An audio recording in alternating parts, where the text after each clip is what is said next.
Semiconductors are one of the US and China's fiercest battlegrounds. Chips are the lifeblood of the modern economy, powering everything from iPhones to fighter jets.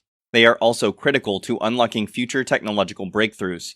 It means tomorrow's global balance of power could rest on wafer-thin chips developed today. Taiwan is the source of 90% of global high-end chips. Like other major economies, China relies heavily on Taiwan's semiconductor production, and it wants to be chip-independent with various ambitious projects. Li Feng is a Chinese doctor. He was the general manager of the Technology Development Department of Lenovo Group, a Chinese multinational technology company. He now consults for private screen businesses and is a longtime observer of China's tech industry. China's semiconductor circle wants to overtake the field despite the US containment policy. But Li Feng is pessimistic. He said the semiconductor manufacturing process is too complex, and China is at a disadvantage.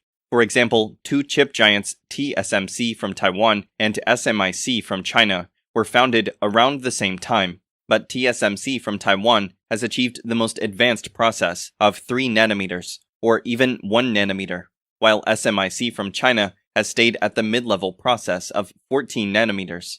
Since technology accumulation takes time, it is impossible to catch up quickly. The former Lenovo general manager said that if China wants a comprehensive breakthrough in this area, it will take 20 to 30 years.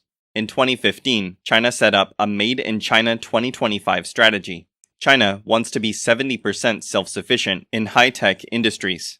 By 2049, it wants to take over and become the dominant force in global markets. Liu Peizhen is a researcher at the Taiwan Economic Research Institute in Taipei. She said that the Made in China 2025 goal is unachievable. Last year, its self-sufficiency rate was likely less than 17%, so it's hard to see China approaching anywhere close to 70% by 2025. The US has placed limits on Chinese semiconductors through policy after policy. According to the Chip and Science Act, it would be illegal for companies to get subsidies from the US and at the same time get investment money from China or other countries that aren't friendly to the US for at least 10 years. In late September, the US, Japan, South Korea, and Taiwan met at Chip 4 to talk about improving the semiconductors supply chain.